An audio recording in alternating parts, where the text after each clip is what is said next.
Hello students, welcome to M concept study. आज हम लोग पॉलिनोमियल स्टार्ट करते हैं। क्लास 10th का चैप्टर नंबर 2 है। इस चैप्टर को हमने 5 लेक्चर्स में डिवाइड कर लिया है। पहला लेक्चर हमारा है कंसेप्ट का। कंसेप्ट हम लोग पहले लेक्चर में पढ़ेंगे, इसके बाद के एक्सरसाइजेस वाले वीडियोस रहेंगे। पॉलिनोमियल स्टार्ट करने से पहले हम लोग जान लेते हैं जो हमने क्लास 9th में बेसिक चीज़ें पढ़ी थी, जैसे कोफिशिएंट क्या, वेरिएबल क्या होता है,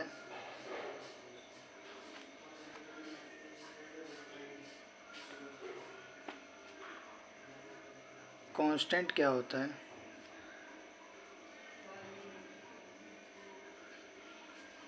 कोफिशिएंट क्या होता है, टर्म्स क्या होते हैं। इन सब चीज़ों को पहले हम लोग जान लेते हैं, फिर हम लोग पॉलिनोमियल अपना आज का चैप्टर स्टार्ट करेंगे। वेरिएबल वो होता है जो फिक्स्ड होता है। कांस्टेंट जो होता है जो फिक्स नहीं होता है, नॉट फिक्स्ड। वेरिएबल में कह सकते हैं हम लोग X, Y, Z, S, T etcetera. Constant में जैसे कोई भी नंबर बोल दीजिए आप, 1, 2, 3, any number, all the numbers are constant. Coefficient क्या होता है ये जान लेते हैं हम लोग। जैसे लिखा हुआ है 5x², तो एक्स स्क्वायर का एक्स स्क्वायर के साथ जो पहले वैल्यू लगा हुआ है उसको हम लोग कोफिशिएंट कहते हैं। तो एक्स स्क्वायर का कोफिशिएंट हो गया 5। जैसे यहाँ पे लिखा है ax³, x³ का कोफिशिएंट क्या हो जाएगा, a हो जाएगा। जैसे मैंने लिखा t⁻², तो t² का कोफिशिएंट क्या हो जाएगा, यहाँ पे कुछ नहीं लिखा है, इसका मतलब 1 हो जाएगा। तो कोफिशिएंट समझ में आया होगा आप लोग को। टर्म्स के बारे में जान लेते हैं। टर्म्स या तो हम लोग का मोनोमियल हो सकता है, या तो बाइनोमियल हो सकता है, या ट्राइनोमियल हो सकता है।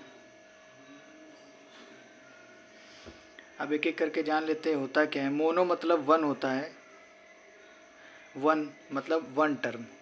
मोनोमियल में एक टर्म होता है।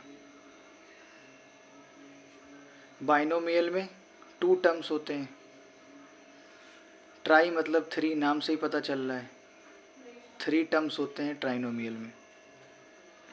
इसका एग्जाम्पल देखते हैं मोनोमियल का। जैसे हमने x बोल दिया तो ये एक सिंगल टर्म है, इसलिए मोनोमियल है। बाइनोमियल में जैसे मैंने बोल दिया x+2, तो यहाँ पे 2 टर्म दिख रहे हैं, तो बाइनोमियल हो गया। ट्राइनोमियल में जैसे मैंने लिख दिया x² + x+2, तो यहाँ पे देख रहे हैं हम लोग 3 टर्म है, 1, 2, 3, तो इसीलिए इसको ट्राइनोमियल कहते हैं। ये टर्म्स हो गए। ये सब चीज़ बेसिक थी जो आप लोग ने क्लास 9th में ही पढ़ी थी। अब हम लोग क्लास 10th का पॉलिनोमियल स्टार्ट करते हैं। सबसे पहले जान लेते हैं हम लोग पॉलिनोमियल होता क्या है। पॉलिनोमियल होता क्या है, देखिए किसी भी वेरिएबल को अगर हम कांस्टेंट से मल्टीप्लाई करते हैं तो वो पॉलिनोमियल बनता है।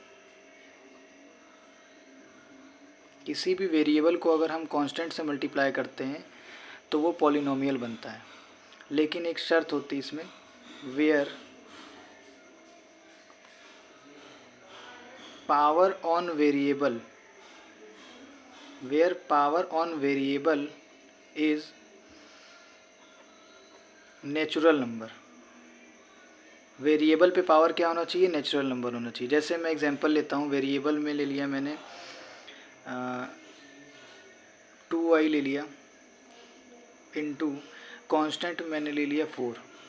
इन दोनों को मैंने मल्टीप्लाई किया तो 4 2 ज़ा 8 हो गया, और y 8y आ गया।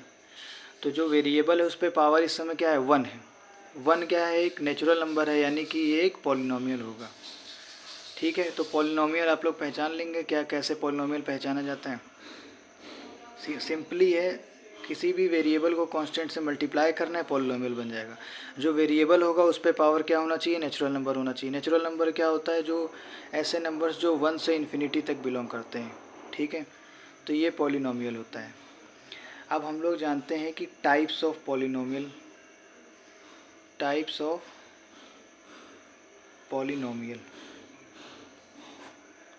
तो क्लास 10th में हम लोग को 3 टाइप्स के पॉलिनोमियल पढ़ने को मिलेंगे। वैसे तो 4 टाइप्स के, जैसे पहला हो गया, इसको बोलेंगे हम लोग लीनियर पॉलिनोमियल। दूसरा हो गया क्वाड्रेटिक पॉलिनोमियल। तीसरा हो गया क्यूबिक पॉलिनोमियल। चौथा हो गया बाई क्वाड्रेटिक पॉलिनोमियल। ठीक है, इन चारों पॉलिनोमियल में से हम लोग लीनियर को तो उतना नहीं पूछा जाएगा, लेकिन बोर्ड में जो क्वेश्चंस आते हैं वो बाई क्वाड्रेटिक पे और क्वाड्रेटिक पे आते हैं। ठीक है, क्यूबिक से भी बहुत रेयर चांस होता है, लेकिन हम चारों पढ़ेंगे इसमें। लीनियर पॉलिनोमियल क्या होता है ये जान लेते हैं हम लोग। लीनियर नाम से ही पता चल रहा है एक मतलब ऐसा पॉलिनोमियल जिस पे वेरिएबल पे मैक्सिमम पावर 1 होना चाहिए। जैसे मैंने यहाँ पे लिखा है x+1, तो x पे पावर क्या है 1, यानी ये लीनियर पॉलिनोमियल का एक एग्जांपल है।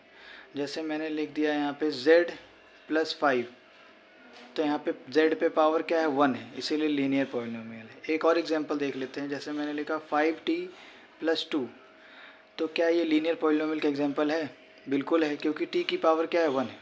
पावर 1 होना चाहिए वेरिएबल पे, बस वो लीनियर पॉलिनोमियल हो जाएगा। ठीक है, इसके बाद बात करते हैं हम लोग क्वाड्रेटिक पॉलिनोमियल का। क्वाड्रेटिक पॉलिनोमियल वो होता है जिस पे वेरिएबल पे मैक्सिमम पावर 2 होना चाहिए। जैसे मैंने लिखा x² + 4x + 4 लिख दिया, तो यहाँ पर भी x है, इस पे पावर 1 है, लेकिन यहाँ पे जो x है उस पे पावर 2 है। पूरे पॉलिनोमियल में वेरिएबल पे मैक्सिमम पावर जो भी रहेगा वही वो पॉलिनोमियल कहलाएगा। जैसे इस पे पूरे पॉलिनोमियल में वेरिएबल पे मैक्सिमम पावर 2 है, तो यानी ये क्वाड्रेटिक पॉलिनोमियल कहलाएगा। मैक्सिमम पावर अगर 2 रहेगा तो क्वाड्रेटिक पॉलिनोमियल कहलाएगा। ठीक है, क्यूबिक पॉलिनोमियल की बात करते हैं हम लोग। एग्जांपल लिखते हैं, जैसे x³ + 4x² - 3x + 1।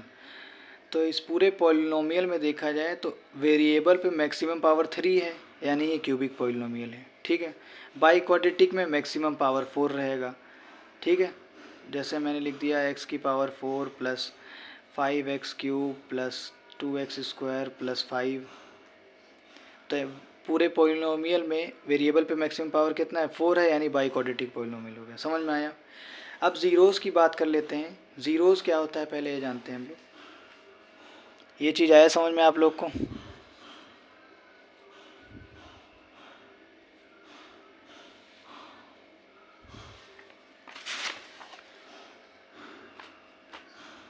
इसके बाद हम लोग बात करते हैं ज़ीरोज़ ऑफ द पॉलिनोमियल।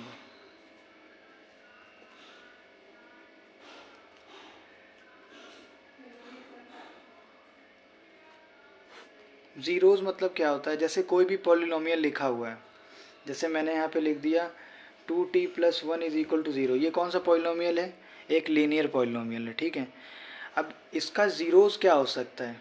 इसको हमने 0 से इक्वेट किया, 2t = 1 उधर गया, -1 हो गया, t = हो जाएगा -1/2। तो 1 - 1/2 क्या हुआ? इस पॉलिनोमियल का ज़ीरोज़ हो गया। कैसे पता? इसको जब हम यहाँ पे पुट करेंगे इस जगह पे, तो 2 - 1/2 + 1 = 0। 2 से 2 कैंसिल हो गया, बच गया -1 + 1 = 0। -1 + 1 0 हो गया, 0 = 0, यानी कि 0 आ गया। ऐसा वैल्यू यहाँ पे पुट करो t के जगह पे जिससे ये पॉलिनोमियल 0 हो जाए, वही उसका ज़ीरोज़ कहलाएगा। ठीक है, ज़ीरोज़ ऑफ द पॉलिनोमियल समझ में आया? यही चीज़ हम लोग क्वाड्रेटिक में भी देख सकते हैं, क्यूबिक में भी और बाई क्वाड्रेटिक में भी। ज़ीरोज़ ही निकालना होगा हमें हर एक क्वेश्चन में। ठीक है, मैक्सिमम इम्पॉर्टेंट क्वेश्चन इसी से बनेंगे, ज़ीरोज़ से। समझ में आया आप लोग को? अब हम लोग जानते हैं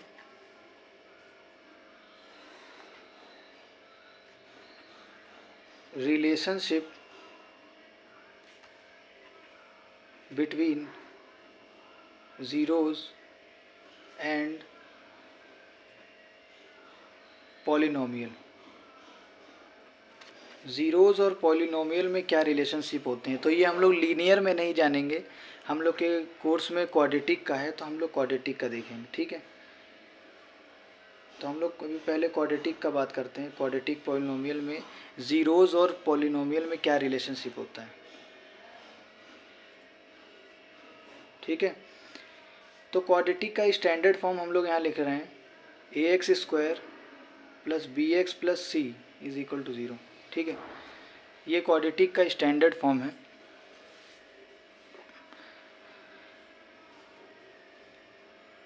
सपोज करते हैं, अच्छा ये चीज़ जान लेते हैं, क्वाड्रेटिक में मैक्सिमम पावर 2 है ना, तो इसके ज़ीरोज़ भी 2 ही होंगे। ज़ीरोज़ कितने होंगे, 2 होंगे, जिसको हम लोग मान लेते हैं एक अल्फ़ा है और एक बीटा है, ठीक है।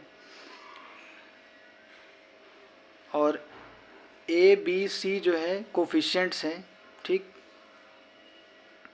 तो relationship between zeros and polynomial में क्वाड्रेटिक में दो रिलेशनशिप होते हैं। पहला सम ऑफ द ज़ीरोज़ का, मतलब अल्फ़ा प्लस बीटा का, जो कि होता है माइनस बी अपॉन ए, माइनस बी अपॉन ए। इसे आपको याद रखना पड़ेगा। दूसरा रिलेशनशिप होता है ज़ीरोज़ और कोफिशिएंट में product of the zeros, product of the zeros का, यानी alpha into beta is equal to C upon A. ये याद रखना होगा आपको, और एक ये याद रखना होगा, ठीक है। ये दो ज़ीरोज़ आ गए, इन दो ज़ीरोज़ और इन कोफिशिएंट्स में क्या रिलेशनशिप होता है वो ये है, ठीक है। अच्छा, दूसरी तरह से क्वेश्चन कैसे पूछा जा सकता है, जैसे अल्फ़ा और बीटा अगर दो ज़ीरोज़ दिए गए हैं तो फाइंड अ पॉलिनोमियल, इन्हीं दो ज़ीरोज़ की हेल्प से हमें एक क्वाड्रेटिक पॉलिनोमियल फाइंड करना है। फाइंड द पॉलिनोमियल, ये क्वेश्चन दिया गया, ठीक है। तो बहुत ही सिंपल इसका फॉर्मूला है, इसे भी आप लोग याद कर लीजिएगा, ठीक है। X square minus alpha plus beta x plus alpha into beta, इसे आप लोग याद कर लीजिएगा, ठीक है।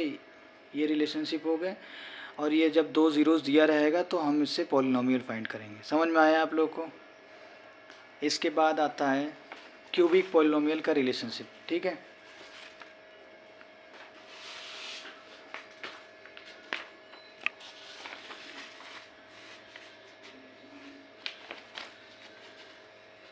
दूसरा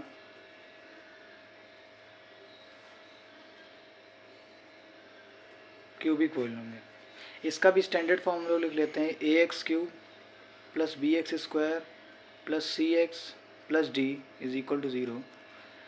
इसमें मैक्सिमम पावर 3 है, तो इसके 3 रिलेशनशिप होंगे। पहला सम ऑफ द ज़ीरोज़ का ही रहेगा, सम ऑफ द ज़ीरो, इसके 3 ज़ीरोज़ भी रहेंगे। सपोज़ कर लेते हैं अल्फ़ा बीटा एंड गामा, ये 3 ज़ीरोज़ हैं इसके। तो सम ऑफ द ज़ीरोज़ में इन तीनों ज़ीरोज़ का हम लोग सम करेंगे, alpha plus beta plus gamma is equal to minus B upon A. दूसरा product sum of the product of the zeros, sum of the product of the zeros, मतलब alpha beta plus beta gamma plus gamma alpha is equal to C upon A. तीसरा product of the zeros, product of the zeros, यानी alpha into beta into gamma, ये minus T upon A होता है। पहले minus फिर plus फिर minus, ठीक, इस तरह से याद रखना। इसमें भी रिवर्स करके क्वेश्चन पूछा जा सकता है, जब 3 ज़ीरोज़ दिए रहेंगे अल्फ़ा बीटा एंड गामा, और पूछ दिया जाए फाइंड द पॉलिनोमियल, तो इसके लिए भी आप लोग फार्मूला नोट कर लीजिए, x cube minus alpha plus beta plus gamma x square plus alpha beta plus beta gamma plus gamma alpha x minus alpha beta gamma. इसे आप लोग याद कर लीजिएगा। याद करने का बहुत सिंपल तरीका है। पहला रिलेशनशिप मैंने क्या बताया, alpha plus beta plus gamma वाला, पहला ये आ गया। इसमें एक्स क्यूब के बाद एक्स स्क्वायर फिर एक्स, और दूसरा रिलेशनशिप मैंने बताया alpha beta plus beta gamma plus gamma alpha, दूसरा रिलेशनशिप। फिर तीसरा प्रोडक्ट ऑफ द जीरोस का। साइन भी बहुत ईजिली आप लोग कर सकते हैं, माइनस प्लस माइनस,